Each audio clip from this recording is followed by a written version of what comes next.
Hi hello ಎಲ್ರು ನಮಸ್ಕಾರ. ನಾನು ಮಾಳಪ್ಪ ಸರ್, ಭೂಗೋಳಶಾಸ್ತ್ರ ಉಪನ್ಯಾಸಕರು, ಕಲಬುರಗಿ. ತಮಗೆಲ್ಲರಿಗೂ ಮಾರ್ಗದರ್ಶಿ ಆನ್ಲೈನ್ ಕ್ಲಾಸಿಗೆ ಸ್ವಾಗತ. ನಾನು ಭಾರತ ದೇಶದ ಭೂಗಡಿ ಮತ್ತು ಜಲಗಡಿ ತೆಗೆದುಕೊಂಡು ಬಂದಿದ್ದೇನೆ. ಪ್ರಿವಿಯಸ್ ಕ್ಲಾಸ್ನೊಳಗೆ ಏನ್ ಮಾಡಿದ್ದೇನಪ್ಪ ಅಂತಂದ್ರೆ ಭಾರತದ ಭೂಗಡಿಯನ್ನ ಸ್ವಲ್ಪ ವಿವರಣೆಯನ್ನು ನೋಡ್ತಾ ಹೋಗ್ವಿ. ಇವಾಗ ಯಾವ್ಯಾವ ರಾಷ್ಟ್ರದೊಂದಿಗೆ ಯಾವ್ಯಾವ ರಾಜ್ಯಗಳು ಗಡಿ ಹಂಚಿಕೊಂಡವ, ಅತಿ ಹೆಚ್ಚು ಯಾವುದು, ಅತಿ ಕಡಿಮೆ ಯಾವ ರಾಜ್ಯನ ಗಡಿ ಹಂಚಿಕೊಂಡದನ್ನ ನೋಡ್ಕೊತಾ ಬರೋಣ. ಹಾಗೆ ಏನಪ್ಪಾ ಅಂತಂದ್ರೆ ಭಾರತ ದೇಶದಲ್ಲಿರುವಂತಹ ಗಡಿ ವಿವಾದವನ್ನ ನೋಡ್ಕೊತಾ ಬರೋಣ. ಹಾಗೆ ಏನಪ್ಪಾ ಅಂತಂದ್ರೆ ಕೆಲವು ರೇಖೆಗಳು ಬರ್ತವೆ, ಆ ರೇಖೆಗಳನ್ನ ನೋಡ್ತಾ ಹೋಗೋಣ.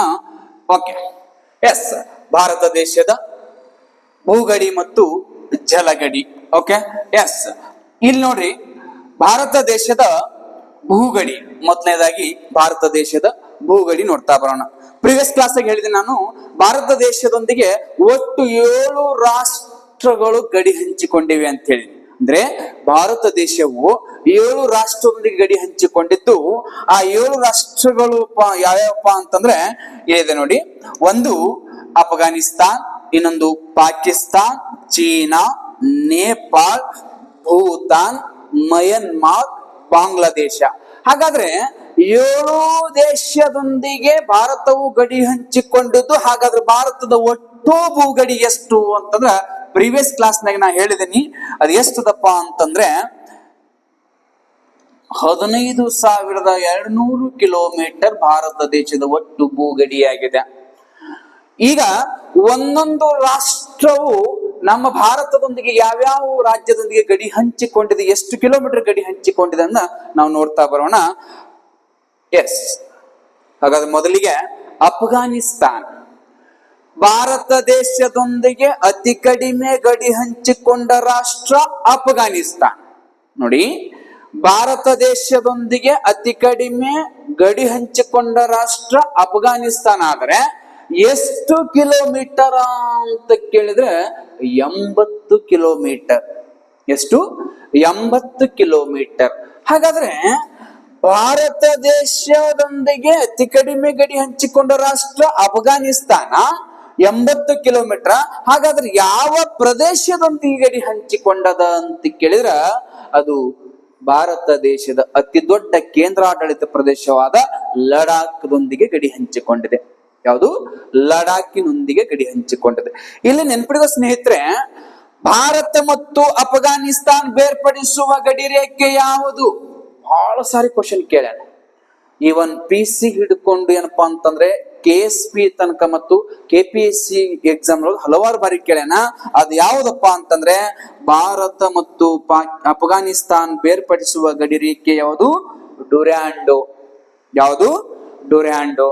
ಇಲ್ಲಿ ನೆನಪಿಟ್ಕೋಬೇಕು, ಭಾರತದೊಂದಿಗೆ ಅತಿ ಕಡಿಮೆ ಗಡಿ ಹಂಚಿಕೊಂಡ ರಾಷ್ಟ್ರ ಅಫ್ಘಾನಿಸ್ತಾನ, ಕೇವಲ 80 ಕಿಲೋಮೀಟರ್. ಅದು ಪ್ರದೇಶ ಯಾವ್ದಪ್ಪ ಅಂತ ಲಡಾಖ್. ಹಾಗಾದ್ರೆ ಭಾರತ ಮತ್ತು ಅಫ್ಘಾನಿಸ್ತಾನ್ ಬೇರ್ಪಡಿಸುವ ಗಡಿ ರೇಖೆ ಡುರ್ಯಾಂಡೋ. ಓಕೆ, ಇನ್ನು ನೆಕ್ಸ್ಟ್ ಯಾವ್ದಪ್ಪ ಅಂತಂದ್ರೆ ಪಾಕಿಸ್ತಾನ. ಯಾವುದು? ಪಾಕಿಸ್ತಾನ. ನಮ್ಮ ನೆರೆಯ ರಾಷ್ಟ್ರವಾದ ಪಾಕಿಸ್ತಾನವು ಭಾರತದೊಂದಿಗೆ ಎಷ್ಟು ಕಿಲೋಮೀಟರ್ ಗಡಿ ಹಂಚಿಕೊಂಡಿದೆಯಪ್ಪ ಅಂತ ಕೇಳಿದ್ರೆ 3,310 ಕಿಲೋಮೀಟರ್. 3,310 ಕಿಲೋಮೀಟರ್ ಭಾರತದೊಂದಿಗೆ ಪಾಕಿಸ್ತಾನ ಗಡಿ ಹಂಚಿಕೊಂಡಿದೆ. ಇಲ್ಲಿ ನೆನಪಿಟ್ಟುಕೊಡ್ರಿ ಸ್ನೇಹಿತರೆ, ನೆರೆಯ ರಾಷ್ಟ್ರವಾದ ಪಾಕಿಸ್ತಾನವು ಭಾರತದ ಯಾವ್ಯಾವ ರಾಜ್ಯದೊಂದಿಗೆ ಗಡಿ ಹಂಚಿಕೊಂಡಿದೆ ಅಂತ ಕೇಳಿದ್ರೆ, ಒಂದು ಗುಜರಾತ್ ರಾಜ್ಯದೊಂದಿಗೆ, ರಾಜಸ್ಥಾನವು ಪಾಕಿಸ್ತಾನದೊಂದಿಗೆ ಅತಿ ಹೆಚ್ಚು ಗಡಿ ಹಂಚಿಕೊಂಡ ರಾಜ್ಯವಾಗಿದೆ. ಇಲ್ಲಿ ನೋಡಿ, ಎಲ್ಲಾ ಬುಕ್ಕಲ್ಲಿ ಇದೆ, ಇಲ್ಲ ನಂಗಿಲ್ಲ. ಆದ್ರೆ ಇಲ್ಲ ಸ್ವಲ್ಪ ನಾವು ಏನ್ ಮಾಡಿವಿ, ಟ್ವಿಸ್ಟ್ ಮಾಡ್ತಾ ಬಂದಿವಿ. ಏನಪ್ಪಾ ಅಂದ್ರೆ ಯಾವ ದೇಶದೊಂದಿಗೆ ಯಾವ ರಾಜ್ಯವು ಹೆಚ್ಚು ಮತ್ತು ಕಡಿಮೆ ಗಡಿಯನ್ನ ಹೊಂದಿಕೊಂಡಿವೆ ಅನ್ನೋದನ್ನು ತಗೋತಾ ಬಂದಿದ್ದೀನಿ. ಇಲ್ಲಿ ಮೊದಲು ಗೊತ್ತಿರಬೇಕು, ಪಾಕಿಸ್ತಾನದೊಂದಿಗೆ ರಾಜಸ್ಥಾನವು ಅತಿ ಹೆಚ್ಚು ಗಡಿ ಹಂಚಿಕೊಂಡಿದೆ. ಅದೇ ಅತಿ ಕಡಿಮೆ ಗಡಿ ಹಂಚಿಕೊಂಡ ರಾಜ್ಯ ಯಾವುದು ಅಂತಂದ್ರೆ ಪಂಜಾಬ್. ಯಾವುದು? ಪಂಜಾಬ್. ಇನ್ನ ಕೇಂದ್ರಾಡಳಿತ ಪ್ರದೇಶಗಳು ಯಾವುವು ಪಾಕಿಸ್ತಾನದೊಂದಿಗೆ ಗಡಿ ಹಂಚಿಕೊಂಡಿದೆ ಅಂತ ಬಂದಾಗ ನೆನಪಿರಬೇಕು, ಕಾಶ್ಮೀರ ಮತ್ತು ಲಡಾಖ್. ಅಂದ್ರೆ ಒಟ್ಟಿನಲ್ಲಿ ಪಾಕಿಸ್ತಾನದೊಂದಿಗೆ ಗಡಿ ಹಂಚಿಕೊಂಡ ರಾಜ್ಯಗಳು ಅಂತ ಬಂದಾಗ ಗುಜರಾತ್, ರಾಜಸ್ಥಾನ್, ಪಂಜಾಬ್, ಕಾಶ್ಮೀರ ಮತ್ತು ಲಡಾಖ್ ಇವೇನಾಗ್ಯಾವ ಕೇಂದ್ರಾಡಳಿತ ಪ್ರದೇಶಗಳಾಗ್ಯಾವ. ನೆನಪಿಟ್ಟುಕೊಳ್ಳಲೇಬೇಕು. ಯಾವ ಆಡಳಿತ? ಕೇಂದ್ರಾಡಳಿತ ಪ್ರದೇಶಗಳಾಗ್ಯಾವ. ಯಾವ್ಯಾವು? ಕಾಶ್ಮೀರ ಮತ್ತು ಲಡಾಖ್. ಯಾಕಂದ್ರೆ ಪಾಕಿಸ್ತಾನದೊಂದಿಗೆ ಅತಿ ಹೆಚ್ಚು ಗಡಿ ಹಂಚಿಕೊಂಡ ರಾಜ್ಯ ಯಾವುದು ಅಂತ ಕೇಳಿದ್ರೆ ರಾಜಸ್ಥಾನ.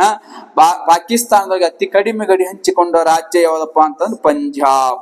ಹಾಗಾದ್ರೆ ಭಾರತದೊಂದಿಗೆ ಪಾಕಿಸ್ತಾನದ ಗಡಿ ವಿವಾದ ಹೊಂದಿರುವಂತಹ ಒಂದು ಪ್ರದೇಶಗಳು ಅಂತ ಬಂದಾಗ ನೋಡಿ, ವಿವಾದ ಹೊಂದಿರುವಂತಹ ಪ್ರದೇಶಗಳು ಅಂತ ಬಂದಾಗ, ಭಾರತದೊಂದಿಗೆ ಪಾಕಿಸ್ತಾನದ ವಿವಾದಿತ ಪ್ರದೇಶಗಳು ಅಂತ ಬಂದಾಗ ಒಂದು ಕಾಶ್ಮೀರ.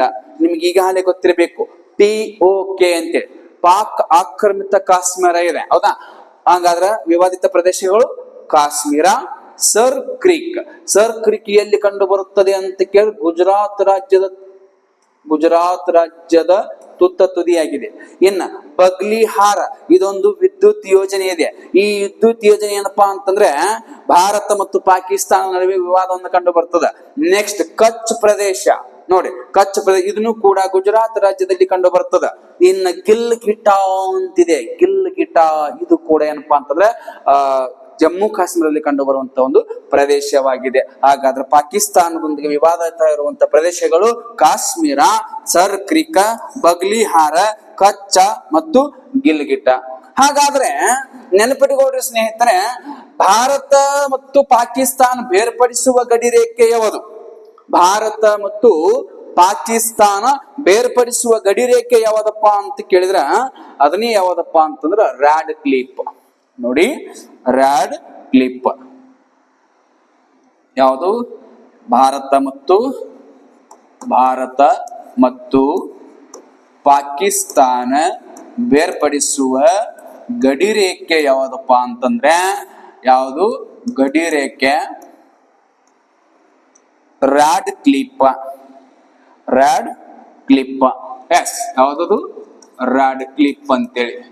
ಓಕೆ, ಇಲ್ಲಿ ನೆನ್ಪಿಟ್ಕೋಬಿಡ್ರಿ, ರ್ಯಾಡ್ ಕ್ಲಿಪ್ ಒಬ್ಬ ವ್ಯಕ್ತಿ ಏನ್ ಮಾಡ್ತಾನೆ, 1947 ಅಕ್ಟೋಬರ್ ತಿಂಗಳೊಳಗ ಸರ್ ಸಿರಿಲ್ ರ್ಯಾಡ್ ಕ್ಲಿಪ್ ಎಂಬ ವ್ಯಕ್ತಿ ಏನ್ ಮಾಡ್ತಾನೆ, ಆ ಗಡಿಯನ್ನು ಎಳಿತಾನೆ.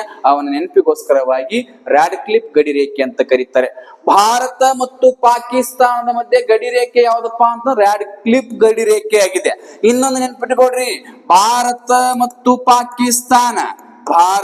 ಮತ್ತು ಪಾಕಿಸ್ತಾನ ಯುದ್ಧಗಳು ಇಲ್ಲಿಯವರೆಗೂ 4 ಯುದ್ಧಗಳಾಗ್ಯಾವ. ಎಷ್ಟು? 4 ಯುದ್ಧಗಳು. ಆ 4 ಯುದ್ಧಗಳು ಇಯರ್ ಹೇಳ್ತಾ ಹೋಗ್ತೀನಿ. ಎಸ್, ಒಂದು 1947, 2 1965, 3 1971, 72, 4 1999. ಇನ್ನೊಂದು ವಿಶೇಷ ಸೂಚನೆ ಏನಪ್ಪಾ ಅಂತಂದ್ರೆ ಇಷ್ಟು 4 ಯುದ್ಧಗಳಲ್ಲಿ ಭಾರತವನ್ನು ಜಯಗಳಿಸಿದೆ. ನೆನಪಿಟ್ಕೋಬೇಕು, ಭಾರತ ಜಯಗಳಿಸಿದೆ. ಹೌದಾ? ನೋಡಿ, ಒಟ್ಟು ಎಷ್ಟು ಯುದ್ಧಗಳದಾವು? 4 ಯುದ್ಧಗಳು. 4 ಯುದ್ಧಗಳಲ್ಲಿ ಭಾರತ ಏನ್ ಮಾಡಿದ? ಜಯವನ್ನ ಗಳಿಸದ. ಯಾವ್ದೊಂದಿಗೆ? ಪಾಕಿಸ್ತಾನದೊಂದಿಗೆ. ಓಕೆ, ಇನ್ನು ನೆಕ್ಸ್ಟ್ ಬರುವಂತಹ ದೇಶ ಚೀನಾ. ಯಾವುದು? ಚೀನಾ. ಇಲ್ಲಿ ನೋಡಿ, ಭಾರತದೊಂದಿಗೆ ಚೀನಾ ದೇಶವು ಎಷ್ಟು ಕಿಲೋಮೀಟರ್ ಗಡಿ ಹಂಚಿಕೊಂಡಿದೆ ಅಂತ ಬಂದ್ರೆ 3917 ಕಿಲೋಮೀಟರ್. ಇಲ್ಲಿ ನಿಮಗ ಗೊತ್ತಿರಬೇಕು ಏನಪ್ಪಾ ಅಂತಂದ್ರೆ ಭಾರತ ದೇಶದೊಂದಿಗೆ ಗಡಿ ಹಂಚಿಕೊಂಡ ಅತಿ ದೊಡ್ಡ ರಾಷ್ಟ್ರ. ಹೆಚ್ಚು ಕೇಳ್ತಾ ಇಲ್ಲ ನಾನು, ಹೆಚ್ಚು ಅಂದ್ರೆ ಬೇರೆ ದೇಶ ಆಗ್ತದೆ ನೋಡಿ. ಭಾರತದೊಂದಿಗೆ ಗಡಿ ಹಂಚಿಕೊಂಡ ಅತಿ ದೊಡ್ಡ ರಾಷ್ಟ್ರ ಅಂತ ಕರೀತಾರೆ. ನೋಡಿ, ನಾ ಮೊದಲೇ ಹೇಳಿದ್ದೀನಿ, ವಿಸ್ತೀರ್ಣದೊಳಗ ಅತಿ ದೊಡ್ಡ ರಾಷ್ಟ್ರ ರಷ್ಯಾ, ಆದರ 3ನೇ ರಾಷ್ಟ್ರ ಚೀನಾ.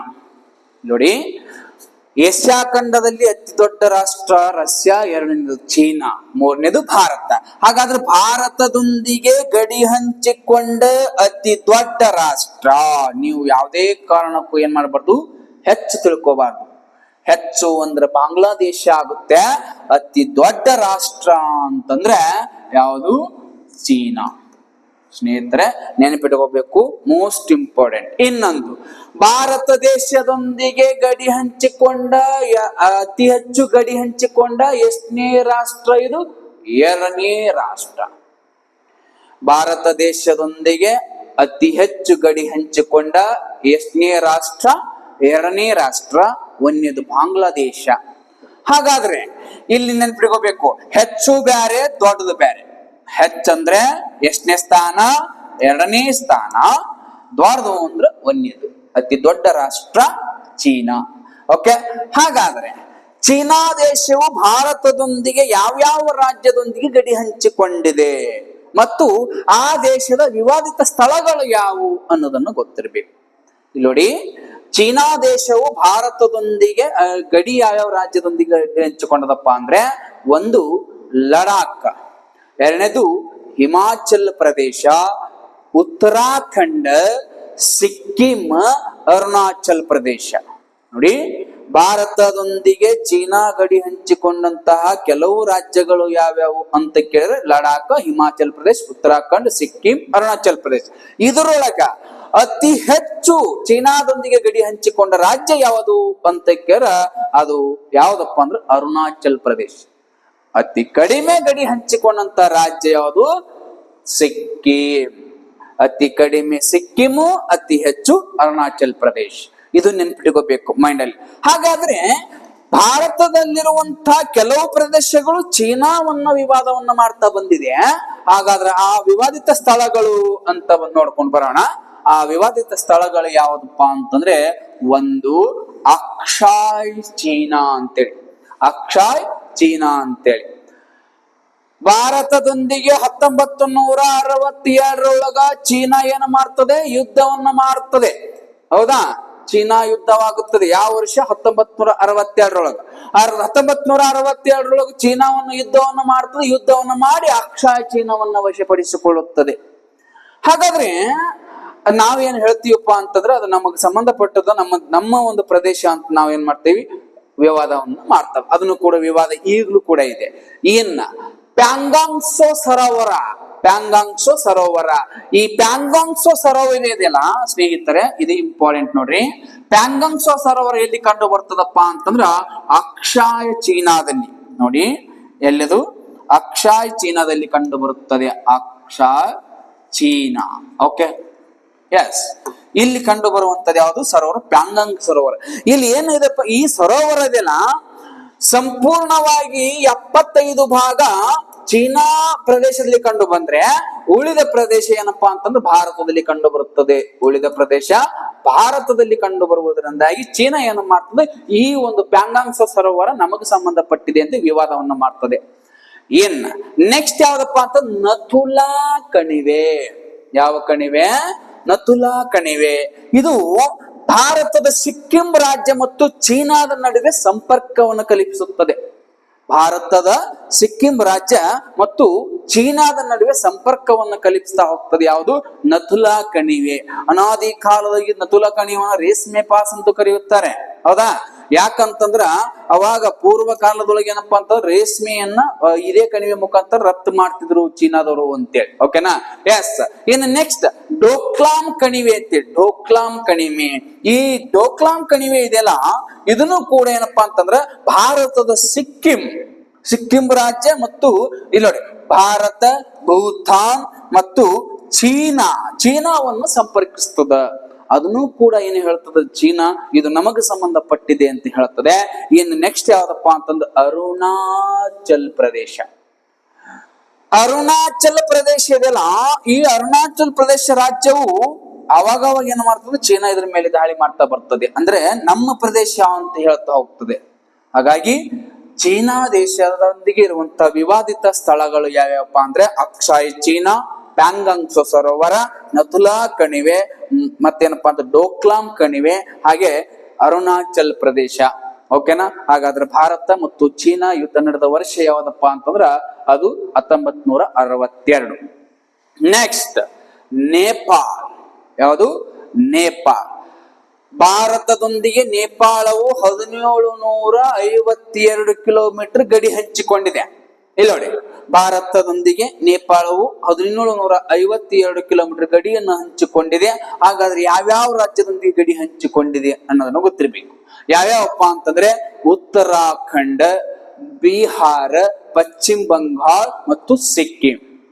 ಹಾಗಾದ್ರೆ ಅತಿ ಹೆಚ್ಚು ಯಾವ ರಾಜ್ಯ ನೇಪಾಳದೊಂದಿಗೆ ಗಡಿ ಹಂಚಿಕೊಂಡಿದೆ ಅಂತ ಬಂದ್ರೆ ಅದನ್ನ ಯಾವುದು? ಬಿಹಾರ್. ಯಾವುದು? ಬಿಹಾರ್. ಸ್ನೇಹಿತರೆ, ಇಲ್ಲಿ ನೆನ್ಪಿಟ್ಕೋಬೇಕಾ, ದೊಡ್ಡ ವಿಷಯ ಅಂತಿಲ್ಲ, ಆದ್ರೂ ಕೂಡ ಸ್ವಲ್ಪ ಹೆಚ್ಚಿಗಿರ್ಲಿ ಅಂತ ಹೇಳಿ ನಾ ಏನ್ ಮಾಡ್ತಾ ಬಂದೀನಿ, ಅತಿ ಹೆಚ್ಚು ನೇಪಾಳದೊಂದಿಗೆ ಬಿಹಾರ್ ಗಡಿ ಹಂಚಿಕೊಂಡ್ರೆ ಅತಿ ಕಡಿಮೆ ಸಿಕ್ಕಿಂ ರಾಜ್ಯ ಏನ್ ಮಾಡಿದ ಗಡಿಯನ್ನು ಹಂಚಿಕೊಂಡಿದೆ. ಯಾವುದೊಂದಿಗೆ? ನೇಪಾಳದೊಂದಿಗೆ. ಹಾಗಾದ್ರೆ ನೇಪಾಳ ಮತ್ತು ಭಾರತದ ಮಧ್ಯೆ ಇರುವಂತ ವಿವಾದಿತ ಸ್ಥಳಗಳು ಯಾವ್ಯಾವು, ವಿವಾದಿತ ಪ್ರದೇಶಗಳು ಯಾವ್ಯಾವನ್ನ ನೋಡ್ತಾ ಬರೋಣ. ಇಲ್ಲಿದೆ ನೋಡಿ.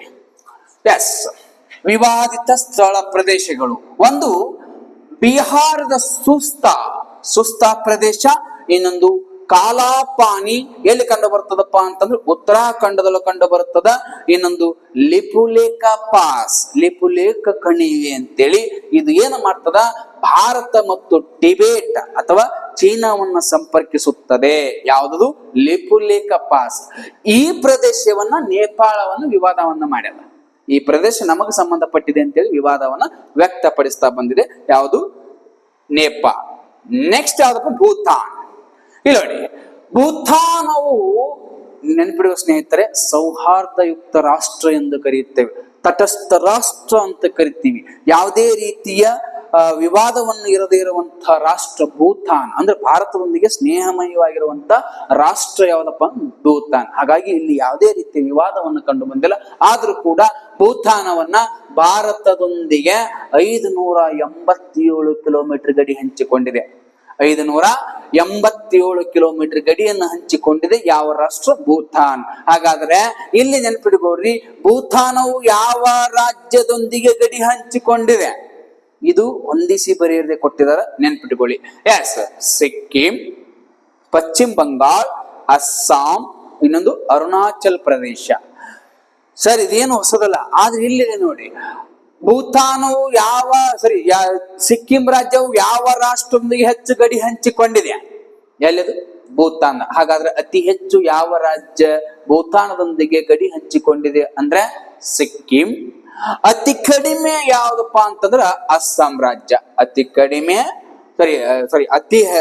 ಅತಿ ಕಡಿಮೆ ಸಿಕ್ಕಿಂ ಆದ್ರೆ ಅತಿ ಹೆಚ್ಚು ಅಸ್ಸಾಂ ರಾಜ್ಯವಾಗಿದೆ. ಯಾವುದು? ಅಸ್ಸಾಂ ರಾಜ್ಯ. ಇಲ್ಲಿ ನೆನಪಿಟ್ಕೊಳ್ರಿ, ಭೂತಾನದೊಂದಿಗೆ ಅತಿ ಕಡಿಮೆ ಸಿಕ್ಕಿಂ ಆಗಿದೆ, ಅತಿ ಹೆಚ್ಚು ಯಾವ್ದಪ್ಪ ಅಂತಂದ್ರೆ ಅಸ್ಸಾಂ ರಾಜ್ಯವಾಗಿದೆ. ನೆಕ್ಸ್ಟ್ ಯಾವ್ದಪ್ಪ ಅಂತಂದ್ರೆ ಮಯನ್ಮಾರ್. ಯಾವುದು? ಮಯನ್ಮಾರ್. ಎಸ್, ಇಲ್ಲ ನೋಡಿ, ಮಯನ್ಮಾರ್ ರಾಷ್ಟ್ರವು ಭಾರತ ದೇಶದೊಂದಿಗೆ 1458 ಕಿಲೋಮೀಟರ್ ಗಡಿ ಹಂಚಿಕೊಂಡಿದ್ದು, ಅದೇ ಮಯನ್ಮಾರ್ ರಾಷ್ಟ್ರವು ಯಾವ್ಯಾವ ರಾಜ್ಯದೊಂದಿಗೆ ಗಡಿ ಹಂಚಿಕೊಂಡಿದೆ ಅಂತ ಕೇಳಿದ್ರೆ ಅರುಣಾಚಲ್ ಪ್ರದೇಶ, ನಾಗಾಲ್ಯಾಂಡ್, ಮಣಿಪುರ ಮತ್ತು ಮಿಜೋರಾಂ. ಇಷ್ಟು ರಾಜ್ಯದೊಂದಿಗೆ ಮಯನ್ಮಾರ್ ಗಡಿ ಹಂಚಿಕೊಂಡಿದ್ದು. ಅಷ್ಟೇ ಅಲ್ಲ, ಇದೇ ಮಯನ್ಮಾರ್ ಒಂದಿಗೆ ಅತಿ ಹೆಚ್ಚು ಯಾವ ರಾಜ್ಯಪ್ಪ ಅಂತಂದ್ರ ಅರುಣಾಚಲ್ ಪ್ರದೇಶ. ಅತಿ ಕಡಿಮೆ ಗಡಿ ಹಂಚಿಕೊಂಡ ರಾಜ್ಯ ಯಾವ್ದಪ್ಪ ಅಂತಂದ್ರ ನಾಗಾಲ್ಯಾಂಡ್. ಯಾವುದು? ನಾಗಾಲ್ಯಾಂಡ್. ಹೆಚ್ಚು ಯಾವುದು? ಅರುಣಾಚಲ್ ಪ್ರದೇಶ. ಅತಿ ಕಡಿಮೆ ನಾಗಾಲ್ಯಾಂಡ್ ಗಡಿಯನ್ನು ಹಂಚಿಕೊಂಡಿದೆ. ಇಲ್ಲಿ ನೆನ್ಪಿಟ್ಕೊಳ್ರಿ, ಭಾರತ ಮತ್ತು ಮಯನ್ಮಾರ್ ನಡುವೆ ಇರುವಂತ ಅಂತಾರಾಷ್ಟ್ರೀಯ ಗಡಿ ರೇಖೆ ಯಾವುದು ಅಂತ ಕೇಳಿದ್ರೆ ಇದು ಯಾವ್ದಪ್ಪ ಅಂತಂದ್ರೆ ಇಲ್ಲಿ ನೋಡಿ, ಇರವಾಡಿಯ ನದಿ. ಯಾವುದು? ಇರವಾಡಿ ನದಿ. ಭಾರತ ಮತ್ತು ಮಯನ್ಮಾರ್ ನಡುವೆ ಇರುವಂತ ಅಂತಾರಾಷ್ಟ್ರೀಯ ಗಡಿ ಯಾವ ನದಿಯಪ್ಪ ಅಂತಂದ್ರೆ ಇರವಾಡಿ ನದಿ. ಇರವಾಡಿ ನದಿ ಏನಪ್ಪಾ ಅಂತಂದ್ರೆ ಮಯನ್ಮಾರ್ ರಾಷ್ಟ್ರದ ಜೀವ ನದಿಯಾಗಿದೆ. ನೆನಪಿಟ್ಕೋಬೇಕಾ? ಮಯನ್ಮಾರ್ ಯಾವ ನದಿ? ಜೀವ ನದಿ. ಯಾವಾಡಿ? ಇರವಾಡಿ ನದಿ. ಓಕೆ, ಹಾಗಾದ್ರೆ ಅಂತಾರಾಷ್ಟ್ರೀಯ ಗಡಿ ಯಾವುದು? ಮಯನ್ಮಾರ್ ಮತ್ತು ಭಾರತದೊಂದಿಗೆ ಇರವಾಡಿ ನದಿ ಆಗಿದೆ. ನೆಕ್ಸ್ಟ್ ಏನಪ್ಪಾ ಅಂತಂದ್ರೆ ಬಾಂಗ್ಲಾದೇಶ. ಯಾವ ದೇಶ? ಬಾಂಗ್ಲಾದೇಶ. ಇಲ್ಲಿ ಬರ್ತ ನೋಡಿ, ಭಾರತದೊಂದಿಗೆ ಅತಿ ಹೆಚ್ಚು ಗಡಿ ಹಂಚಿಕೊಂಡ ರಾಷ್ಟ್ರ. ಭಾರತದೊಂದಿಗೆ ಅತಿ ಹೆಚ್ಚು ಗಡಿ ಹಂಚಿಕೊಂಡ ರಾಷ್ಟ್ರ ಯಾವ್ದಪ್ಪ ಅಂತಂದ್ರೆ ಬಾಂಗ್ಲಾದೇಶ. ಎಷ್ಟು ಕಿಲೋಮೀಟರ್? 4096 ಕಿಲೋಮೀಟರ್. 4096 ಗಡಿ ಹಂಚಿಕೊಂಡ ರಾಷ್ಟ್ರ ಬಾಂಗ್ಲಾದೇಶ. ಹಾಗಾಗಿ ಭಾರತದೊಂದಿಗೆ ಅತಿ ಹೆಚ್ಚು ಗಡಿ ಹಂಚಿಕೊಂಡ ರಾಷ್ಟ್ರ ಬಾಂಗ್ಲಾದೇಶ. ಇಲ್ಲಿ ನೆನಪಿಟ್ಟುಕೊಳ್ರಿ, ಅತಿ ದೊಡ್ಡ ರಾಷ್ಟ್ರ ಚೀನಾ, ಅತಿ ಹೆಚ್ಚು ಬಾಂಗ್ಲಾ. ಅತಿ ಹೆಚ್ಚು ಎರಡನೇ ರಾಷ್ಟ್ರ ಚೀನಾ, ಅತಿ ಕಡಿಮೆ ಅಫ್ಘಾನಿಸ್ತಾನ್. ಇದು ನೆನಪಿಟ್ಕೊತಾ ಬನ್ನಿ. ಏನ ಬಾಂಗ್ಲಾದೇಶವು ಯಾವ್ಯಾವ ರಾಜ್ಯದೊಂದಿಗೆ ಗಡಿ ಹಂಚಿಕೊಂಡಿದೆ ಅಂತ ಕೇಳಿದ್ರೆ ಪಶ್ಚಿಮ ಬಂಗಾಲ್, ಮೇಘಾಲಯ, ಅಸ್ಸಾಂ, ತ್ರಿಪುರಾ ಮತ್ತು ಮಿಜೋರಾಂ. ಪಶ್ಚಿಮ ಬಂಗಾಲ್, ಮೇಘಾಲಯ, ಅಸ್ಸಾಂ, ತ್ರಿಪುರಾ ಮತ್ತು ಮಿಜೋರಾಂ. ಇಲ್ಲಿ ಅತಿ ಹೆಚ್ಚು ಯಾವ ರಾಜ್ಯ ಬಾಂಗ್ಲಾದೊಂದಿಗೆ ಗಡಿ ಹಂಚಿಕೊಂಡಿದೆ ಅಂತ ಕೇಳಿದ್ರೆ ಪಶ್ಚಿಮ ಬಂಗಾಲ್. ಯಾವ ಬಂಗಾಲು? ಪಶ್ಚಿಮ ಬಂಗಾಲ್. ಅತಿ ಕಡಿಮೆ ತ್ರಿಪುರಾ. ಆದ್ರೆ ಇಲ್ಲಿನೋ ಕ್ವಶನ್ ಇದೆ, ಸಂಪೂರ್ಣವಾಗಿ ಬಾಂಗ್ಲಾವನ್ನ ಆವರಿಸಿಕೊಂಡಿರುವಂತಹ ರಾಜ್ಯ ಯಾವ್ದಪ್ಪ ಅಂತಂದ್ರೆ ತ್ರಿಪುರಾ. ಯಾವುದು? ತ್ರಿಪುರಾ. ಓಕೆನಾ? ಎಸ್, ನೆನ್ಪಿಟ್ಕೊಳ್ಳಿ. ನೆಕ್ಸ್ಟ್, ಭಾರತ ಮತ್ತು ಬಾಂಗ್ಲಾದ ನಡುವೆ ಇರುವ ವಿವಾದಿತ ಪ್ರದೇಶಗಳು, ವಿವಾದಿತ ಸ್ಥಳಗಳು ನೆನಪಿಟ್ಕೊಳ್ರಿ. ಇಲ್ಲಿ ನೋಡಿ, ಒಂದು ಪರಕ್ಕಾ ಅಣೆಕಟ್ಟು. ಪರಕ್ಕಾ ಅಣೆಕಟ್ಟು ಗಂಗಾ ನದಿಗೆ ನಿರ್ಮಿಸಲಾಗಿದೆ. ಪರಕ್ಕಾ ಅಣೆಕಟ್ಟು ಪಶ್ಚಿಮ ಬಂಗಾಳದ, ನೋಡಿ, ಪಶ್ಚಿಮ ಬಂಗಾಳದ ಮಾಡ್ಲಾ ಎಂಬಲ್ಲಿ ಏನ್ ಮಾಡಲಾಗದ, ಈ ಒಂದು ಅಣೆಕಟ್ಟು ನಿರ್ಮಿಸಲಾಗದ. ಯಾವುದು? ಪರಕ್ಕಾ ಅಣೆಕಟ್ಟು. ಇಲ್ಲಿ ನೆನ್ಪಿಟ್ಕೊಳ್ರಿ ನೀವು. ಎಸ್, ಪರಕ್ಕಾ ಅಣೆಕಟ್ಟು ಪಶ್ಚಿಮ ಬಂಗಾಳ. ಯಾವ ಬಂಗಾಳು? ಪಶ್ಚಿಮ ಬಂಗಾಳ. ಮಾಡ್ಲಾ ಎಂಬಲ್ಲಿ ಸ್ಥಾಪನೆ ಕಟ್ಟಲಾಯ್ತು. ಇದಾದ ಮೇಲೆ ಏನಪ್ಪಾ ಅಂತ 2 ಕವಲಗಳಾಗಿ ಯಾವುದು? ಗಂಗಾ ನದಿ ಉಗಮಗೊಳ್ಳುತ್ತೆ. ಉತ್ತರದ ಕವಲು, ಇನ್ನೊಂದು ದಕ್ಷಿಣ ಕವಲು. ಇಲ್ಲಿ ಉತ್ತರದ ಕವಲು ಭಗೀರಥ ಅಂತ ಕರೆದ, ದಕ್ಷಿಣಕ್ಕೆ ಏನಪ್ಪಾ ಹೂಗ್ಲಿ ಅಂತ ಕರಿತೀವಿ. ಹೂಗ್ಲಿ ಪಶ್ಚಿಮ ಬಂಗಾಳದಲ್ಲಿ ಏನ್ ಮಾಡ್ತದೆ? ಬಂಗಾಳ ಕೊಲ್ಲಿಯನ್ನು ಸೇರ್ತದೆ. ಭಗೀರಥ ಯಾವಾಗ ಬಾಂಗ್ಲಾದೇಶವನ್ನ ಪ್ರವೇಶ ಮಾಡ್ತದ, ಅಲ್ಲಿ ಪದ್ಮಾ ಎಂಬ ಹೆಸರಿಂದ ಹೋಗ್ತದೆ. ಪದ್ಮಾ ಎಂಬ ಹೆಸರಿನಿಂದ ಹೋಗಿ ಅಲ್ಲಿ ಏನಪ್ಪಾ ಜಮುನಾ ನದಿಯನ್ನ ಕೂಡಿಕೊಳ್ತದ. ಅಂದ್ರೆ ಬ್ರಹ್ಮಪುತ್ರ ನದಿಗೆ ಜಮುನಾ ಅಂತ ಕರೀತಾರೆ. ಆ ಜಮುನಾ ನದಿಯನ್ನ ಕೂಡಿಕೊಂಡು ಮುಂದೆ ಮೇಘನಾ ಎಂಬ ಹೆಸರಿನಿಂದ ನೌಖಾಲಿ ಬಳಿ ಏನು ಮಾಡ್ತದೆ? ಬಂಗಾಳ ಕೊಲ್ಲಿ ಸೇರ್ತದೆ. ಇನ್ನು ನದಿಗಳು ಬಂದಾಗ ಹೆಚ್ಚಿನ ವಿವರ ಹೇಳ್ತಾ ಇರ್ತೀನಿ ಮುಂದೆ. ಓಕೆನಾ? ನೆಕ್ಸ್ಟ್, ಪರಕ್ಕಾ ಅಣೆಕಟ್ಟು ಯಾವ ನದಿಗೆ? ಗಂಗಾ ನದಿಗೆ. ಹಾಗಾದ್ರೆ ವಿವಾದಿತ ಸ್ಥಳ ಅಂತ ಬಂದಾಗ ಯಾವ್ಯಾವ ಮಧ್ಯೆ ವಿವಾದಪ್ಪ ಅಂತ ಬಾಂಗ್ಲಾ ಮತ್ತು ಭಾರತದೊಂದಿಗೆ ವಿವಾದ ಇರುವಂತಹ ಅಣೆಕಟ್ಟು ಯಾವುದು? ಪರಕ್ಕಾ ಅಣೆಕಟ್ಟು. ಇನ್ನು ತೀಸ್ತಾ ನದಿ ಇದೆಯಲ್ಲ, ತೀಸ್ತಾ ನದಿ ಇದು ಸಿಕ್ಕಿಂ ರಾಜ್ಯದ ಮುಖಾಂತರ ಹರಿದು ಏನಪ್ಪಾ ಅಂತಂದ್ರೆ ಈ ಬ್ರಹ್ಮಪುತ್ರ ನದಿಗೆ ಸೇರ್ತದೆ. ಅಂದ್ರೆ ತೀಸ್ತಾ ನದಿ ಇದೆಯಲ್ಲ, ತೀಸ್ತಾ ಸಿಕ್ಕಿಂ ರಾಜ್ಯದ ಕಣ್ಣೀರು ನದಿ ಎಂದು ಕರೆಯುತ್ತೇವೆ. ಯಾವ ರಾಜ್ಯದು? ಸಿಕ್ಕಿಂ ರಾಜ್ಯದ ಕಣ್ಣೀರು ನದಿ. ಹಾಗಾದ್ರೆ ಇದು ಯಾವ ನದಿಯ ಉಪನದಿ ಅಂತ ಕೇಳಿ ಬ್ರಹ್ಮಪುತ್ರ ಯಾವ ಪುತ್ರ? ಬ್ರಹ್ಮಪುತ್ರ ನದಿಯ ಉಪನದಿಯಾಗಿದೆ. ಯಾವುದು? ತೀಸ್ತಾ. ಇನ್ನ ಚಕ್ಮಾ ಜನಾಂಗ. ಯಾವ ಜನಾಂಗ? ಚಕ್ಮಾ ಜನಾಂಗ. ಇಲ್ಲಿ ನೆನಪಿಟ್ಕೊಳ್ಳಿ ಸ್ನೇಹಿತರೆ, ಚಕ್ಮಾ ಜನಾಂಗ ವಿವಾದಿತ ಒಂದು ಬಂದಾಗ ಯಾವ್ದಪ್ಪ? ಬಾಂಗ್ಲಾದೇಶ ಮತ್ತು ಭಾರತದೊಂದಿಗೆ ವಿವಾದವನ್ನ ಕಂಡು ಬರುತ್ತದೆ. ಇನ್ನೊಂದು ವಿಷಯ ನೆನಪಿಟ್ಟುಕೊಡ್ರಿ ನೀವು, 2015ರಲ್ಲಿ ನರೇಂದ್ರ ಮೋದಿ ಅವರ ಕಾಲದೊಳಗ ಸಂವಿಧಾನಕ್ಕೆ 100ನೇ ತಿದ್ದುಪಡಿ ಮಾಡಿ, ಎಷ್ಟನೇ ಸಂವಿಧಾನ ತಿದ್ದುಪಡಿ? 100ನೇ ತಿದ್ದುಪಡಿಯನ್ನ ಮಾಡಿ ಬಾಂಗ್ಲಾದೇಶಕ್ಕೆ 111 ಪ್ರದೇಶಗಳು ಬಾಂಗ್ಲಾದೇಶಕ್ಕೆ ಬಿಟ್ಟು, ಯಾವ ದೇಶಕ್ಕೆ? ಬಾಂಗ್ಲಾದೇಶಕ್ಕೆ. ಇನ್ನು ಉಳಿದ 50 ಪ್ರದೇಶಗಳು ಭಾರತಕ್ಕೆ ಏನ್ ಮಾಡ ಬಿಟ್ಟುಕೊಟ್ರು. ಯಾವ ದೇಶಕ್ಕೆ? ಭಾರತಕ್ಕೆ. ಅಂದ್ರೆ 2015ರಲ್ಲಿ ಇಂದಿನ ಪ್ರಧಾನಮಂತ್ರಿಗಳು ನರೇಂದ್ರ ಮೋದಿ ಅವರ ಕಾಲದೊಳಗ ಸಂವಿಧಾನದ 100ನೇ ತಿದ್ದುಪಡಿ ಮಾಡಿ 111 ಪ್ರದೇಶಗಳು ಬಾಂಗ್ಲಾಕ್ಕೆ ಬಿಟ್ಟು ಕೊಟ್ರೆ 50 ಪ್ರದೇಶಗಳು ಭಾರತಕ್ಕೆ ಬಿಟ್ಟು ಕೊಟ್ರ. ಅಂದ್ರೆ ಇಲ್ಲಿ ತಿಳ್ಕೋಬೇಕು, ಭಾರತ ಮತ್ತು ಬಾಂಗ್ಲಾದ ವಿವಾದಿತ ಸ್ಥಳಗಳು. ನೆಕ್ಸ್ಟ್ ಏನಪ್ಪಾ ಅಂತಂದ್ರೆ ಜಲಗಡಿ. ಇಲ್ಲಿದೆ ನೋಡಿ, ಹೇಳಿದ ಭಾರತ ಮತ್ತು ಬಾಂಗ್ಲಾದೇಶದ ಮಧ್ಯೆ ಯಾವುದು ಸಂವಿಧಾನದ ಒಪ್ಪಂದವಾಗ್ತದೆ. ಯಾವ್ದು ಒಪ್ಪಂದಪ್ಪ ಅಂತಂದ್ರೆ 2015ರೊಳಗ ಏನಪ್ಪಾ ಅಂತ 100ನೇ ತಿದ್ದುಪಡಿಯನ್ನ ಮಾಡಿ ಈ ಒಪ್ಪಂದದ ಪ್ರಕಾರ 111 ಪ್ರದೇಶಗಳು ಬಾಂಗ್ಲಾದೇಶಕ್ಕೆ ಬಿಡಲಾಯಿತು, 50 ಪ್ರದೇಶಗಳು ಭಾರತಕ್ಕೆ ಬಿಡಲಾಯಿತು. ಓಕೆನಾ? ಇನ್ನು ನೆಕ್ಸ್ಟ್ ಯಾವ್ದಪ್ಪ ಅಂತಂದ್ರೆ ಜಲಗಡಿ. ಇಲ್ಲಿ ನೋಡಿ, ಭಾರತದ ಭೂಗಡಿ. ಯಾವ್ಯಾವ ರಾಷ್ಟ್ರಗಳು ಅಂತಂದ್ರೆ ಈ ಕಡೆ ಅಫ್ಘಾನಿಸ್ತಾನ್ ವಾಯವ್ಯ ದಿಕ್ಕೆ ಅಂತ ಕರಿತೀವಿ, ವಾಯವ್ಯ ಓಕೆ, ಇದು ಪಾಕಿಸ್ತಾನ್ ಪಶ್ಚಿಮಕ್ಕೆ ಕಂಡು ಬರ್ತದೆ, ಪಶ್ಚಿಮ ಮತ್ತು ವಾಯವ್ಯಕ್ಕೆ. ಈ ಕಡೆ ಚೀನಾ, ಇದು ಉತ್ತರ ಅಂತ ಅನ್ಬಹುದು. ಇನ್ನು ನೇಪಾಳ ಈಶಾನ್ಯ ದಿಕ್ಕಿನಲ್ಲಿ ಕಂಡು ಬರುತ್ತದೆ. ಇಲ್ಲಿ ಭೂತಾನ್ ನೋಡಿ, 1 2 3 4, ಇದು 5, ಇಲ್ಲಿ ಮಯನ್ಮಾರ್ 6, ಇದು ಬಾಂಗ್ಲಾದೇಶ 7. ಓಕೆ, ಒಟ್ಟು 7 ರಾಷ್ಟ್ರದೊಂದಿಗೆ ಭೂಗಡಿಯನ್ನ ಹಂಚಿಕೊಂಡಿದೆ. ಇದರ ಪ್ರಕಾರ ನೋಡ್ತಾ ಹೋಗಿ. ಓಕೆ, ನೆಕ್ಸ್ಟ್ ಯಾವ್ದಪ್ಪ ಅಂತಂದ್ರೆ ಭಾರತ ದೇಶದ ಜಲಗಡಿ. ಭಾರತದ ಜಲಗಡಿ ಇಲ್ಲಿ ನೆನ್ಪಿಡ್ಕೋಬೇಕು ಸ್ನೇಹಿತರೆ.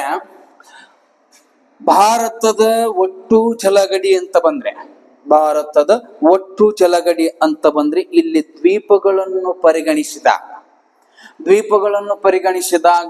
ಒಟ್ಟು 7516.5 ಕಿಲೋಮೀಟರ್ ಜಲಗಡಿ ಹೊಂದಿದ್ದು, ಇನ್ನು ದ್ವೀಪಗಳನ್ನು ಹೊರತುಪಡಿಸಿದರೆ ಎಷ್ಟಪ್ಪ ಅಂತಂದ್ರೆ 6100 ಕಿಲೋಮೀಟರ್. ಇನ್ನ ಭಾರತದ ಯಾವುದು ಕರಾವಳಿ ಪ್ರದೇಶ ಬಂದಾಗ ಇದು ಹೆಚ್ಚಿನ ವಿಷಯ ಹೇಳ್ತೀನಿ. ಓಕೆನಾ, ನೆಕ್ಸ್ಟ್ ಹಾಗಾದ್ರೆ ಭಾರತವು ಒಟ್ಟು ಎಷ್ಟು ರಾಷ್ಟ್ರದೊಂದಿಗೆ ಜಲಗಡಿಯನ್ನ ಹಂಚಿಕೊಂಡಿದೆ ಅಂತ ಕೇಳಿದ್ರೆ 7 ರಾಷ್ಟ್ರದೊಂದಿಗೆ ಜಲಗಡಿ ಹಂಚಿಕೊಂಡಿದೆ. ಎಷ್ಟು ರಾಷ್ಟ್ರಗಳು? 7 ರಾಷ್ಟ್ರದೊಂದಿಗೆ ಜಲಗಡಿ ಹಂಚಿಕೊಂಡಿದೆ. ಹಾಗಾದ್ರೆ ಇಲ್ಲಿ 7 ರಾಷ್ಟ್ರಗಳು ಯಾವುದವು? ಪಾಕಿಸ್ತಾನ, ಮಯನ್ಮಾರ, ಬಾಂಗ್ಲಾದೇಶ, ಥೈಲ್ಯಾಂಡ್, ಇಂಡೋನೇಷಿಯಾ, ಶ್ರೀಲಂಕಾ ಮತ್ತು ಮಾಲ್ಡೀವ್ಸ್. ಎಷ್ಟು ರಾಷ್ಟ್ರದೊಂದಿಗೆ? 7 ರಾಷ್ಟ್ರದೊಂದಿಗೆ ಜಲಗಡಿ ಹಂಚಿಕೊಂಡಿದ್ದು. ಒಂದು ಪಾಕಿಸ್ತಾನ, ಮಯನ್ಮಾರ, ಬಾಂಗ್ಲಾದೇಶ, ಥೈಲ್ಯಾಂಡ್, ಇಂಡೋನೇಷಿಯಾ, ಶ್ರೀಲಂಕಾ, ಮಾಲ್ಡೀವ್ಸ್. ಓಕೆನಾ, ಈ 7 ರಾಷ್ಟ್ರದೊಂದಿಗೆ ಗಡಿ ಹಂಚಿಕೊಂಡಿದೆ. ಇಲ್ಲಿ ನಿಮಗೆ ನೆನಪಿರಬೇಕು, ಭಾರತ ದೇಶದೊಂದಿಗೆ ಜಲಗಡಿ ಮತ್ತು ಭೂಗಡಿ ಹಂಚಿಕೊಂಡ ರಾಷ್ಟ್ರಗಳು. ಭಾರತದೊಂದಿಗೆ ಜಲಗಡಿನೂ ಹಂಚಿಕೊಂಡದ, ಈ ಕಡೆ ಭೂಗಡಿನೂ ಹಂಚಿಕೊಂಡದ ಅಂತಹ ರಾಷ್ಟ್ರಗಳು ಹೆಸರು 3 ಅದಾವು.